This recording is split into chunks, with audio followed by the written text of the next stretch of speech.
Obrigado, doutor. Obrigado a todos os convidados. Prazer estar com vocês. Meu nome é Eric. Queria agradecer ao doutor Dario, o Milton, a Júlia, a Roberta, a todos vocês presentes. Meu nome é Eric, eu estou com a minha esposa Sui aqui. Dá um sinalzinho com a mão. Assim. Gosto de fazer ela passar vergonha, assim como ela faz eu passar vergonha de vez em quando. É um prazer ter sido convidado para falar sobre esse assunto que eu amo. Eu tenho minha formação em medicina, psiquiatria, lá em Bragança Paulista, Universidade de São Francisco. E eu também faço uma especialização no momento em Mindfulness e também psiquiatria da infância e adolescência. Ainda não atendo infância e adolescência, não me procurem para isso, tá? É uma procura muito grande por profissionais dessa área. Quem é da mental entendeu a piada. A gente, nessa manhã, quer falar sobre 8 princípios para você aperfeiçoar a sua saúde mental e por quê. O Dr. Dario basicamente resumiu a minha palestra aqui. Ele falou com muita propriedade e sabedoria. A gente não pensa apenas em medicamento. A gente pensa, sim, em saúde mental quando a gente está atuante na área. E a ideia de trazer esses 8 conselhos ou princípios seria justamente trazer o quê? O que a academia, o que a ciência hoje traz de ferramentas para você aplicar na sua vida, na sua família, com seus amigos, para que você tenha uma medicina ou uma saúde já, digamos assim, mais fortalecida, uma saúde mental preparada para as oscilações da vida. Então acho que a gente pode começar aqui com uma introdução, que seria uma frase, antes de passar o primeiro, a frase seria uma frase de Aristóteles, não sei se você já ouviu falar nele. Aristóteles foi um filósofo grego, provavelmente sim. Aristóteles foi um filósofo grego que compartilhava conhecimentos com a escola de Platão, que era uma espécie de professor dele, lá no ano 300 a.C. Então faz muito tempo. Mas o conselho dele seria: nós somos aquilo que nós fazemos repetidamente. Então, nós somos aquilo que nós fazemos repetidamente. E ele conclui: excelência, portanto, não é um ato, mas sim um hábito. Olha que interessante esse pensamento de Aristóteles, que ser excelente não é um ato, mas sim uma sequência de hábitos. Aristóteles disse isso para os seus pupilos. Imagine você que ele provavelmente recebeu um elogio, foi elogiado como um cara muito sábio. Aristóteles, você é iluminado. Você é iluminado por Zeus. Você é iluminado pelos deuses. E provavelmente Aristóteles: esse pessoal não valoriza tudo que eu tenho pensado, estudado, todo o conhecimento que eu compartilhei com Platão, com os demais professores lá da Grécia Antiga. Então Aristóteles conclui: gente, se vocês querem ser bons no que vocês fazem, se vocês querem ser bons filósofos, bons pensadores, vocês precisam estudar. Pois a excelência é uma sequência de hábitos. A excelência não é só um cara iluminado que recebeu, olha, é iluminado, ele é um sábio desta era. Na verdade, por que eu estou falando de Aristóteles? Para introduzir agora então a saúde mental. A saúde mental é uma sequência de hábitos saudáveis que vão fazer bem para a sua saúde mental. Não pense que tem um que já nasce predestinado a ser a pessoa mais doente do mundo e o outro nasce predestinado, deu sorte. Como dizem talvez daquele amigo seu da família, que ele come como ninguém e nunca engorda, ele é um iluminado. Veja bem, existem esses iluminados. Existe a questão da genética, mas hoje nós sabemos, baseado nos estudos, que existe a epigenética, que significa a chance de você desenvolver um transtorno ao longo da vida. Então, com isso eu quero dizer, nós precisamos ter hábitos saudáveis se quisermos ter uma saúde emocional saudável. E o resumo de toda essa ópera da abertura seria: para você ter saúde mental, eu grifei uma frase aqui de efeito, porque essas frases de efeitos, elas dão o que falar, sabe? Para termos saúde mental, nos falta apenas a mudança de alguns hábitos. Não falta muito. Falta mudar apenas alguns hábitos. E o primeiro hábito, vamos lá, para a gente não perder tempo, senão eu enrolo muito aqui. O primeiro ponto é esse: alimentação saudável. Doutor, mas você é nutricionista? Não, eu não sou. Mas baseado no que a gente estuda, e se tiver alguma nutricionista aqui, me ajude, por favor, ou me perdoe. Trazendo alguns estudos aqui para a mesa, em 2020 saiu uma publicação de Joseph Firth e seus colaboradores da Universidade de Manchester. Esse estudo foi publicado numa revista importante para a ciência, que seria, na verdade, um jornal, que é o British Medical Journal. Neste jornal, a gente vê, se eu não me engano, a publicação está na próxima. Pode pôr.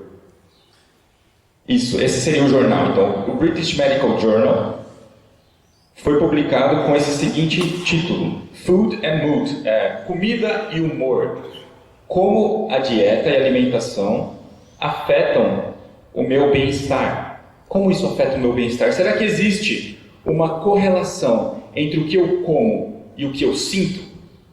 E, curiosamente, sabe o que eles concluíram? 3 conclusões principais desse estudo de 2020, ou seja, fresco, super fresco. A primeira foi que uma alimentação mais saudável causava menos transtornos mentais, em comparação com as pessoas que se alimentavam de uma maneira não tão saudável, e isso é como um tapa no ocidente. Sinta esse tapa ressoar na sua bochecha, igual eu senti ressoar, porque eles falam que a dieta do ocidente, que somos nós, uma dieta mais fast food, uma dieta mais comida processada, ultraprocessada, ela não é saudável para a sua saúde mental. Então existe essa correlação. Enquanto a dieta do Mediterrâneo, ou do pessoal ali que gosta, né, de uma comida, de fazer a comida, por assim dizer, eles têm o menor índice de doenças mentais. Essa foi a primeira conclusão desse estudo. A segunda conclusão foi que esses alimentos, então, mais saudáveis, acabam ajudando também na glicemia nossa, na microbiota intestinal e na nossa imunidade. Em resumo, tá? Então veja que, de alguma forma, a alimentação, o que nós comemos, influencia como nós sentimos. Já existe isso altamente publicado na literatura nos últimos 20 anos. Parece velho, mas não. Para a ciência, isso foi um espirro, foi uma tosse. Nossa, 20 anos passou, sério. Então é novo, tá, que eu quero dizer. Que muita evidência ainda vai sair, e quem sabe daqui a 50 anos você vai falar: doutor, eu estou com depressão. Ele já vai te dar uma lista de alimentos baseado no seu código genético. Olha, então você vai ter que, daqui para frente, você vai ter que aprimorar esse alimento. E agora eu vou dar só exemplo para a gente poder concluir esse primeiro ponto. Seriam dicas práticas para você então ter saúde mental, considerando a alimentação. O primeiro ponto seria esse: alimente-se com frequência, mas sem exageros, tá? Intervalos mais curtos, porções menores. Por que você cutucou quem está do seu lado? A hipoglicemia, ou seja, quando o açúcar no sangue abaixa, o que acontece com a gente? O que acontece naquele dia que você esquece o almoço, ou o café da manhã, vai? Você fica irritado, você sobe pelas paredes, porque falta de glicose, falta de açúcar no sangue nos deixa irritados. Portanto, essa seria uma dica: não fique muito tempo sem se alimentar. Coma de maneira equilibrada, seria uma outra dica na alimentação. Como comer de uma maneira equilibrada? A dica da vovó. O que a vovó dizia? Coma um prato colorido, né? A dica da minha mamãe. Hoje ela está fazendo aniversário, infelizmente perdemos ela para o Covid, mas ela está com Deus, está no céu. Mas ela dizia: coma um prato colorido, coma um prato diversificado. Então eu encorajo você a praticar isso. Sabe que no prato colorido vai ter, muito provavelmente, a dieta do Mediterrâneo. Sabe? A dieta do Mediterrâneo vai incluir alimentos que tenham gorduras boas ou que tenham o colesterol bom, né? E dentro desse colesterol bom a gente vai ver o que? O ômega 3, a gente vai ver outras substâncias, outros nutrientes que são importantes para o funcionamento do nosso cérebro. Se você quiser mais exemplos, eu vou dar alguns aqui, mas depois você pergunta para a sua Nutri, tá? Pergunta para a sua Nutri. Mas azeite de oliva, óleo de semente de canola, nozes, as castanhas, sabe? Pistache, macadâmia. Macadâmia é coisa chique, né? Nunca ouvi falar, doutor. Tudo bem. Abacate, né? Tem alto teor também desses ácidos graxos essenciais. Peixes de águas profundas, ou peixes mesmo. Salmão, truta. Tá um pouco caro, doutor. Atum, sardinha, melhorou? Melhorou um pouquinho. Leite, ovos. Mas tudo isso, gente, só para fazer um resumo de alimentos que a gente tem acesso e que pode impactar na nossa saúde emocional. Os grãos são importantes, vale aqui um destaque para chia e aquela que tem na América do Sul, quinoa. Na Bolívia, meu pai é boliviano, tá? Médico aposentado, pediatra, e desde criança minha avó vinha para o Brasil para passar as férias com a gente, e ela trazia comidas, né? Porque quando você nasce num país, você gosta de lembrar aquilo. E ela trazia, então, quinoa, trazia chunho, que é uma batata preta que parece pedra. E quinoa, então, hoje a gente sabe que na Bolívia era sempre usado e sustentava a criançada, tá? Hoje a gente tem evidência científica de que tem alto teor de proteína e que ajuda também, lógico, na formação de aminoácidos que vão ajudar na formação do seu sistema nervoso central. Então percebe que comer salmão não é só luxo, pode ser necessidade, pode me ajudar a ter mais qualidade de vida. Claro, a gente pode se adaptar se necessário, né, gente? Fibras são importantes e, por último, café, toma cuidado com ele, tá? Toma cuidado com ele, porque ele pode viciar você e pode atrapalhar o seu sono. Então, só uma diquinha, sem querer pegar no pé, eu adoro café também. Essa garrafa, por exemplo, é de água, na verdade. O doutor é viciado. Não, gente, não sei. O próximo conselho seria atividade física. E aí que o bicho pega, né?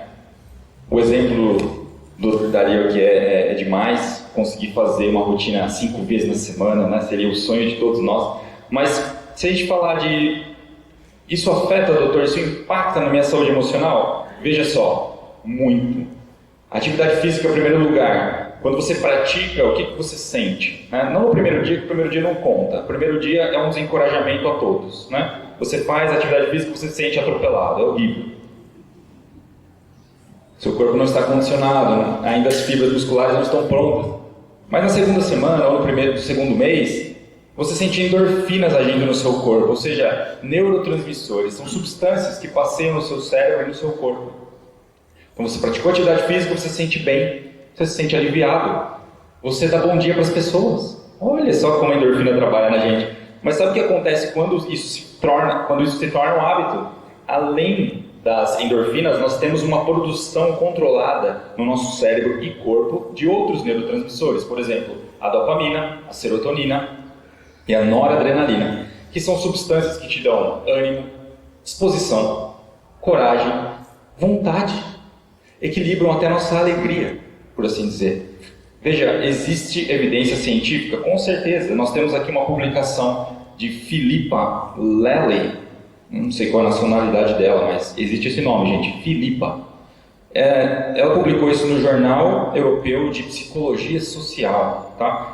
Isso, eu perdi a data dessa publicação, foi 2009. Em 2009 ela publicou dizendo que quanto tempo uma pessoa demoraria para criar um hábito.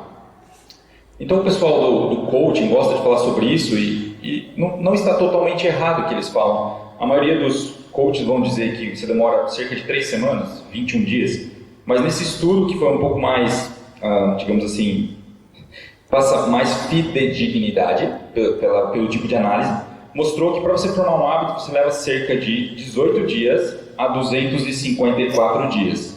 Pasme, 254. Você fala, doutor, aí vai ficar complicado, né? Mas por que a gente tem que tomar, às vezes, remédios amargos? Porque a verdade faz bem, né? E o estudo vai dizer, olha, tem hábito, pode ser que para você fazer atividade física vai ser tranquilo, mas pode ser que para sua vizinha não. Pode ser que ela vai precisar de você ir junto com ela. Então, dicas. Pode ser que você consiga entrar numa atividade física constante facilmente, pode ser que não. Pode ser que você odeie atividade física. Mas você tem o poder de criar esse hábito. O seu cérebro se adapta. Se tem uma propriedade cerebral que nós temos que agradecer todo dia por tê-la, é a propriedade da neuroplasticidade, que é a habilidade de você criar novos caminhos de pensamento, é você criar novos hábitos baseados nos estímulos que acontecem com você. Então, isso acontece a todo tempo. Nós nos adaptamos. É possível. Mas custa algumas coisas. Nesse estudo ainda, então ela concluiu isso. Agora, lógico, tem um outro estudo de uma universidade de Irvine, da Califórnia, que te dá dicas práticas de como criar um hábito. É a dica do começa com pouco e vai aumentando aos poucos. Não precisa, amanhã então, doutor, eu vou fazer 1 hora por dia. E se eu não fizer, eu vou me punir. Não faça isso, vai com calma. Começa com 10 minutinhos, e aí na semana seguinte você aumenta 5. E assim você vai aumentando de 5 em 5 até chegar na sua meta. Uma meta saudável seria 40 minutos por dia ou até 1 hora. 5 dias na semana seria... O doutor vai te dar parabéns, vai te dar estrelinha, vai falar, tá ótimo, você está brilhando. Então, por favor, siga essa dica. Comece com pouco e aumente aos poucos. Comece com 10 minutos, na semana seguinte eu aumento 5. E na outra semana mais 5. até chegar na minha meta. Difícil? Não? Legal. Então a gente vai para o próximo conselho, que seria princípio. Seria beba água. Não é difícil, né? Eu acho que você talvez já fez isso hoje. Beber água é importantíssimo, pensando no que ela faz no nosso corpo. Se você pensar na forma como o seu corpo é constituído, quantos por cento você acha que o seu corpo tem de água? 10? 30? 50? 70? Qual opção? A, B, C ou D? Valendo? Perfeito, o pessoal estudou para o concurso, hein? Doutor Dario, o pessoal está estudando para o concurso. 70%. Agora, se você pensa no seu cérebro, ele está embebido numa substância aquosa de cerca de 80% de água, do nosso cérebro. Se eu não bebo água, o que acontece com o meu cérebro? Começa a falhar, tá? É por isso que aquele dia que você esqueceu de beber água, você ficou mais irritada, mais desatenta, né? Bateu a cabeça na porta, porque não bebe água, né? A gente precisa da água, para quê? Para que os eletrólitos passeiem no nosso corpo e no nosso cérebro. Se você pensar em como o impulso nervoso passa de um neurônio para outro, você vai precisar de eletrólitos, sódio, potássio. Na bainha, na transmissão de informação do sistema nervoso, você vai precisar de água. Então, não é pegação no pé do doutor, beba água, sabe? É porque a gente vê os extremos, né? A gente vê aquele que está internado com o rim todo machucado, todo lesionado, e a gente está falando, gente, teria resolvido com água por dia, teria resolvido com menos sal, menos açúcar. Então é para o seu bem, tá? E isso impacta também na nossa saúde emocional, acredite se quiser. Por exemplo, a água vai cooperar para que cheguem os nutrientes, as vitaminas, para a formação de substâncias, de neurônios e neurotransmissores no seu cérebro. Um exemplo deles é o triptofano. O pessoal tem usado aí meio off-label, meio fora de protocolo, mas tem suas indicações. O triptofano vai ajudar na produção de neurotransmissores também. Tá.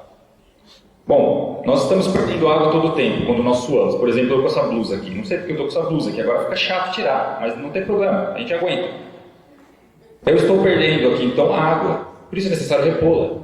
Eu estou perdendo água quando eu faço uma caminhada. Preciso repor. Tá? Tenho 3 rebentos lá em casa, 3 crianças. E eu sempre estou pegando o pé deles. Beba água, beba água. Eu acho bonito que agora alguns deles já criaram um hábito. Eles vão lá, enchem o copo antes de dormir, sobe com o copinho deles. É saudável, né? Não é difícil. E fica mais fácil, a gente ensina desde cedo. Vamos pro próximo. Obrigado. O próximo seria banho de sol. Ai, doutor, você fica provocando a gente com essas fotos de férias, né? Mas tem que se programar. Ó, banho de sol é importante. Primeiro pela vitamina D. Abundantes evidências científicas atuais mostrando o benefício da vitamina D, que a gente tem de graça, né? Na farmácia vai custar caro, não é tão barato. Não sei se tem na rede, tem no postinho, mas é caro, está custando para alguém, né? Se a prefeitura oferece, acho que não, né? Nenhuma prefeitura oferece, tá, gente? Não vem criticar o Dr. Dario aqui, por favor. A vitamina D, não só a vitamina D, mas a gente tem os estímulos, por exemplo, os ritmos circadianos, mediados, por exemplo, por um hormônio chamado melatonina, ele começa a equilibrar e a funcionar ao longo do dia quando você toma os primeiros raios de sol no seu corpo. É importante que você tenha raios de sol até mesmo entrando pelos próprios olhos. Ou seja, o óculos é bom para proteger, sim, mas nesse sol mais baixinho que está agora, é saudável que você tenha exposição à luz solar. A luz solar entra pelos melanócitos, pelas células do sistema, dos seus olhos, e passa para o seu sistema nervoso central, para uma região chamada núcleo abenular. Núcleo abenular. É um nome difícil mesmo, tá? Cadê os neurologistas para nos ajudar? Então, nesses núcleos abenulares, o que vai acontecer? Você começa a liberar uma quantidade maior de dopamina, serotonina, regulando. O corpo entende. A Dona Maria saiu de casa, pegou o sol. O que significa? Ela precisa de energia, ela precisa ajudar, ela precisa trabalhar, ela precisa, né, estudar. Então, o corpo é sábio, né? Nossa saúde foi feita para funcionar de um determinado jeito. O sol ajuda também na regulação do nosso sono. Né? Como assim, doutor? Faz sentido? Faz todo sentido. Quando você toma os primeiros raios de sol, lá na glândula pineal do seu cérebro começa a ser controlada a melatonina. Já ouviu falar em melatonina? sim, está em alta também, o pessoal está comprando a rodo, e a melatonina estimula o seu soninho, né? Claro, tem que ser usado com muita cautela também, tá? Sem superdosar, sempre com conselho, com amparo médico. Mas a ideia seria que, acho que a gente tem uma foto próxima aqui, desse estudo de um jornal também respeitado na comunidade, que seria o Cell Report. Aqui o título diz: a exposição da pele aos raios ultravioletas induz comportamento sexual, ou seja, aumenta a vontade sexual e também estimula as gônadas sexuais onde existe a produção. Sabe qual foi a conclusão desse estudo? Eu achei curioso porque, bom, às vezes o pessoal me pergunta, sabe, doutor, a libido está meio complicada, tem como ajudar nisso? E a gente às vezes fica meio, né, mas não é só um problema do doutor, às vezes tem que conversar com o psicólogo, né? Então, eu agradeço a Deus pelos psicólogos que nós temos, que nos ajudam a resolver os problemas que estão lá dentro, né? Mas esse estudo chama a nossa atenção por 3 conclusões, na verdade 2. A primeira seria: a exposição aos raios ultravioletas foi feita em cobaias, em ratinhos do laboratório, e depois também em seres humanos por um período aí aproximado de 1 mês. E o que eles observaram? Que numa exposição média de 20 a 30 minutos por dia, aumentava a quantidade de hormônios sexuais, tanto em homens como em mulheres, machos e fêmeas. Olha que interessante. E segundo, isso também aumentou a chance de fertilidade. Ai, meu Deus do céu, cuidado, doutor. Tá, eu só estou explicando o que o estudo está dizendo, tá? Você tem que pensar nas outras formas de prevenção. Mas esse estudo chama atenção porque foi um estudo nesse jornal de respeito. Ou seja, o sol ajuda também na vontade sexual, equilibra melhor a libido, traz qualidade de vida, traz alegria, né? Então é importante você tomar a luz solar, além de ajudar, como a gente falou aí, no equilíbrio dos neurotransmissores através daquele núcleo abenulares, núcleos abenulares. Essa matéria foi no primeiro ano da faculdade, então desculpa, tá aqui, tá falhando um pouquinho o tico e teco aqui. Vamos para o próximo, que seria mais um princípio para você ter atividade, uma saúde mental. Seria busque o equilíbrio.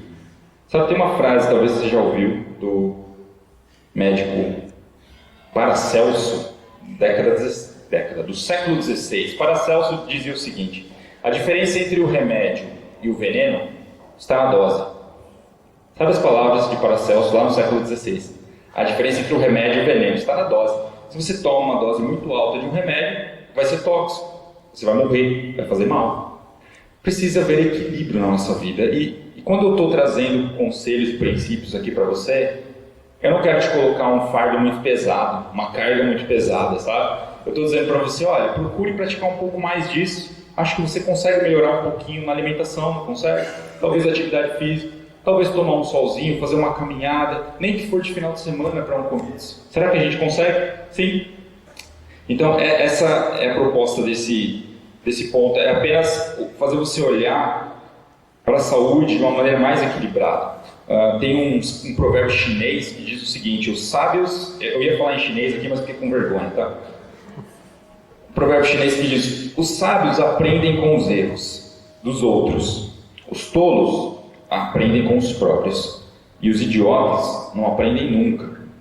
Pesado, né? Mas eu vou repetir: os sábios aprendem com os erros dos outros, os tolos com os próprios erros, e os idiotas não aprendem nunca. É muito verdade isso. A gente vê a bomba estourar ali do lado a todo momento, não vê? A gente escuta a notícia, né? A gente tem família, e a gente fala: nunca vai acontecer comigo. E na saúde mental eu vejo isso todas as semanas no consultório. Nossa, doutor, nunca pensei que ia passar por isso. E a gente fica sentido pelas pessoas. Mas o que a gente pode fazer sobre isso? O que a gente pode fazer? Se cuidar, né? É melhorar um pouco mais. É criar hábitos saudáveis. Então, essa é a proposta da palestra. E o próximo seria hábito que eu recomendaria para vocês: interação social.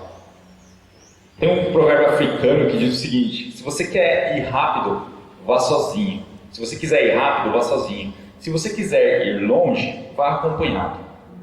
Interessante pensar nisso. Se eu vou sozinho, eu tenho a tentação de perder as forças, de ficar sem recursos. Mas se eu quero ir longe mesmo, eu preciso de ajuda. preciso de pessoas que estão ao meu lado. Sigmund Freud, né, ele foi psiquiatra e neurologista austríaco. Talvez o pessoal da Mental já ouviu falar nele.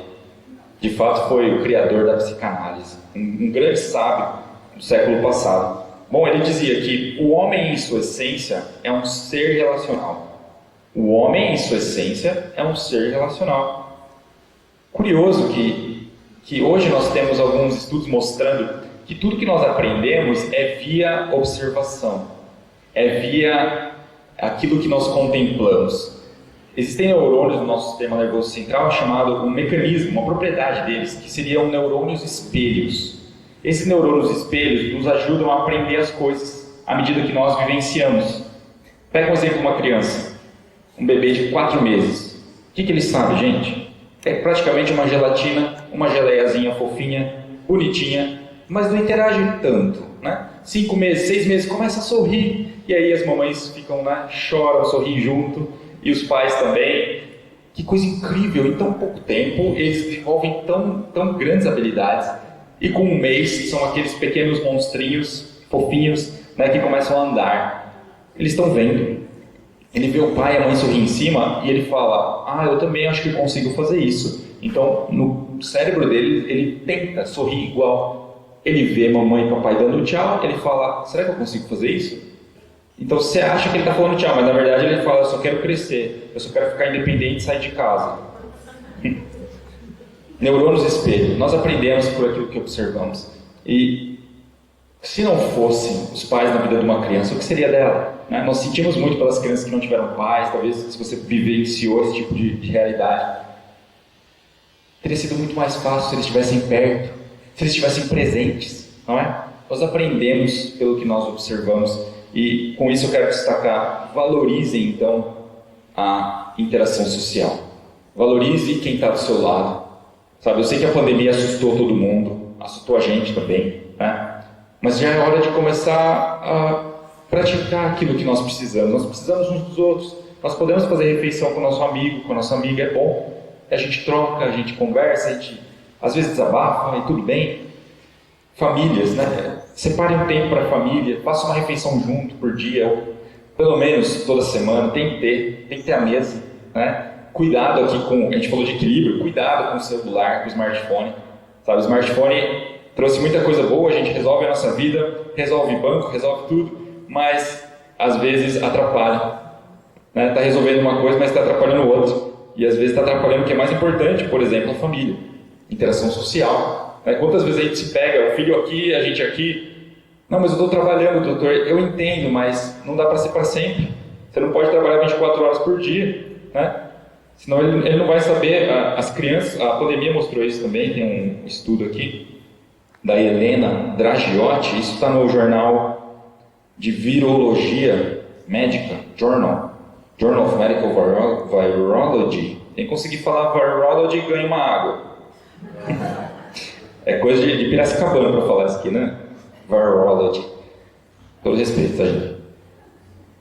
Nesse jornal, ela observou que as doenças emocionais, e foi uma meta-análise, ou seja, ela pegou estudo do mundo todo, juntou com outros colaboradores, e a Helena falou: gente, não é da nossa cabeça, explodiu o número de doença mental, de transtornos mentais com a pandemia, infelizmente. Então, a interação social acaba sendo um remédio para a nossa saúde mental, sabe? Tempo com família, tempo com amigos, claro, não vá para o extremo, né? O doutor falou para fazer churrasco com o bairro, o doutor não falou isso, tá? Calma. O doutor falou para você ter interação social, mas se você está, por exemplo, com febre, não vá, né? Conversa certinho com o seu médico, mas você entendeu o que eu quis dizer. A gente pode melhorar um pouco mais nisso. Zele pelos amigos, pela família, você precisa deles e eles precisam de você. Cultiva essa cultura de interação social. A gente pode ir para o próximo?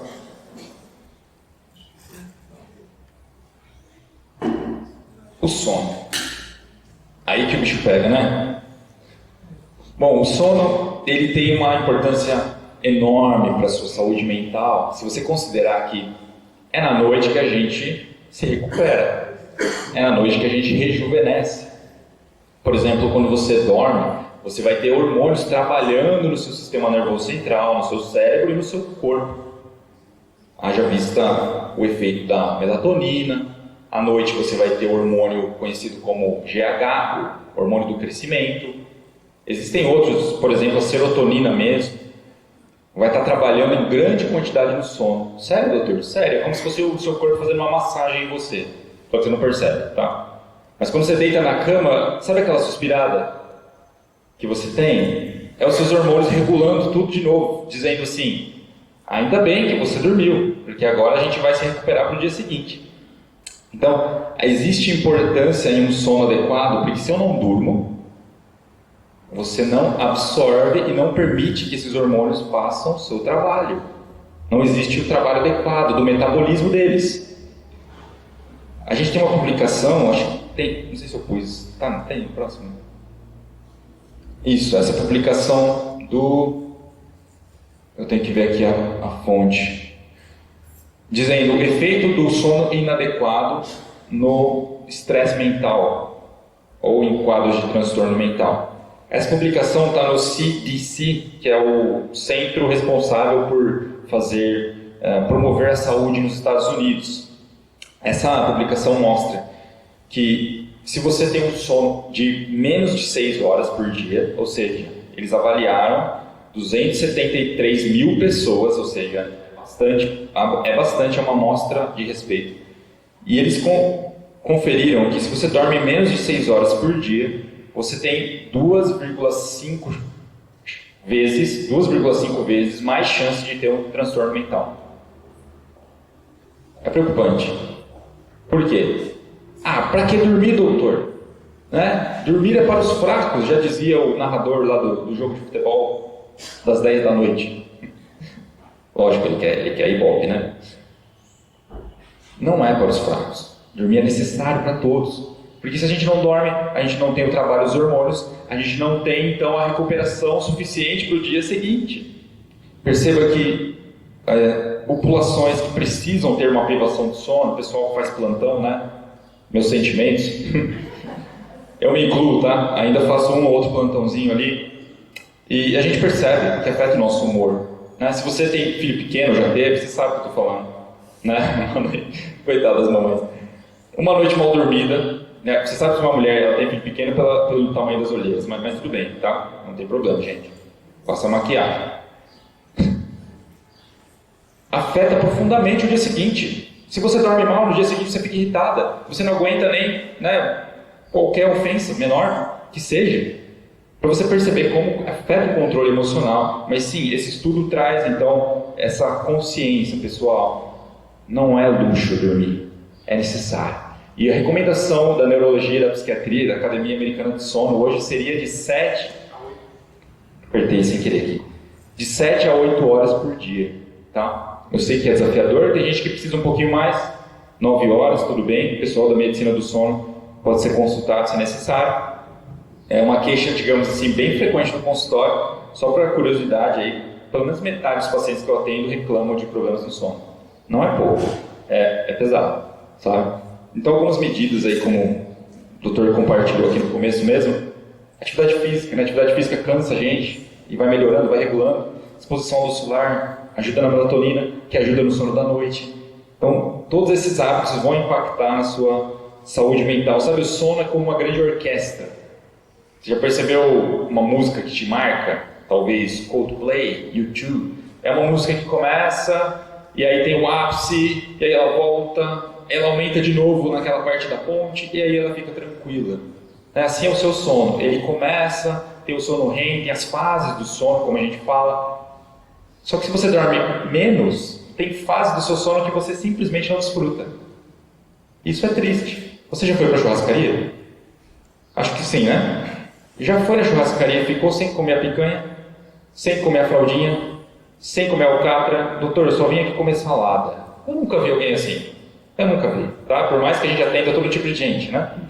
Mas vai na churrascaria, você espera pegar uma carninha. Se você dorme pouco, você despreza a picanha, despreza a alcatra, porque está dormindo 3 horas, achando que está fazendo coisa boa. Você está perdendo dinheiro. No caso da churrascaria. No caso do sono, você está perdendo vida. Né? Então o sono vai impactar na vida e na sobrevida, na sua longevidade.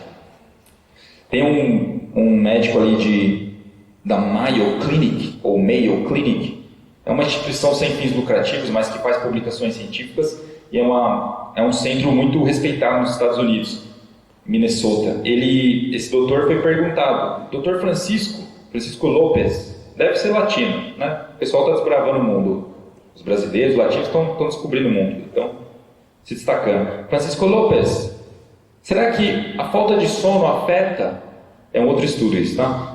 Será que a falta de sono afeta a minha pressão? Será que eu posso ter pressão alta por causa da falta de sono dele? Sim, mas não só isso. Você também pode ter problemas do coração e diabetes. Então ele é muito sincero nessa declaração que ele fez, nessa reportagem da Mayo Clinic, Francisco Lopes Jiménez, dizendo, gente, não é brincadeira, afeta não só a saúde emocional, afeta a saúde física, clínica, orgânica sua. Sono é remédio. Sono é necessário. E aí a gente vai pro próximo, acho que é o último conselho que eu daria. Espiritualidade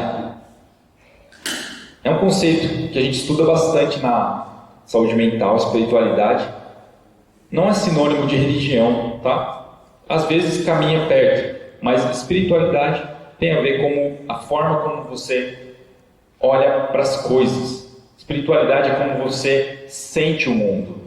Então, na psiquiatria, na saúde mental, a espiritualidade hoje tem bastante estudo científico sendo feito e o que se observa é que ela tem grande impacto em que áreas? Por exemplo, ela encoraja você a ter uma espiritualidade, em alguns casos, até ter a prática da espiritualidade ou de uma religião, ajuda você a olhar diferente para você mesmo, o que os estudos estão mostrando. Ajuda você a se relacionar melhor com as pessoas e ajuda você até a se relacionar com o desconhecido, com o incerto e até com o divino, para aqueles que têm fé.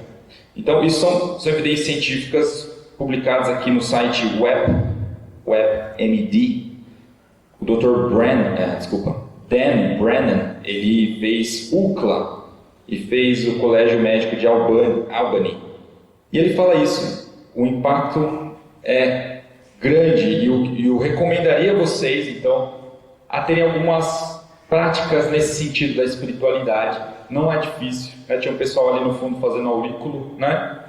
Eu achei muito legal, porque isso ajuda a gente a se equilibrar, ameniza algumas angústias, né? Então, coisas simples da vida, como acho que até o doutor comentou aqui no começo. Por exemplo, tente a meditação, tente mindfulness, tente inspirar e expirar, né? Tudo isso te conecta com você mesmo de novo, sabe? O mindfulness é a habilidade de você estar no lugar onde você está, concentrado 100%. Então, o que acontece na nossa correria no mundo 2022, pós-Covid, smartphone, micro-ondas, carro rápido, o que acontece? Você quer fazer tudo ao mesmo tempo. E aí você faz coisas mal feitas.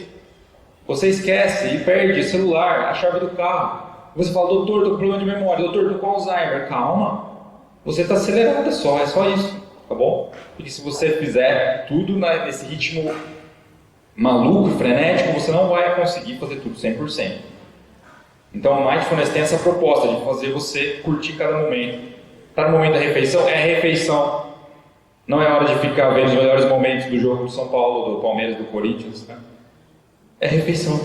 Deixa o seu corpo digerir propriamente a refeição.